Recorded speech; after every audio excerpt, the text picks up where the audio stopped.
হয়ে গেছে, দুধও দেয় না, কোনো কাজেও লাগে না। বাড়ির কর্তা নিধিরাম বললো এটাকে লেখে আর কি লাভ হবে, যা টাকা পাই তাতেই বাজারে বিক্রি করে দিয়ে একটা দুধালো গাই কিনে নিয়ে আসাই ভালো। আমরা গরিব মানুষ, আমরা কি আর বাজার থেকে দুধ কিনে খেতে পারি?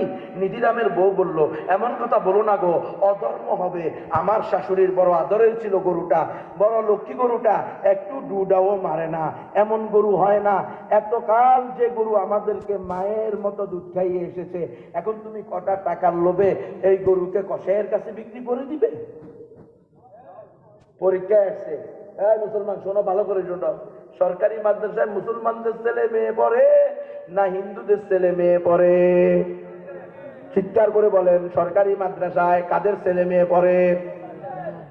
হ্যাঁ, যদিও গত স্বৈরা শাসকের সময়ে সরকারি মাদ্রাসার প্রিন্সিপাল মহিলা এবং হিন্দুও হয়েছে।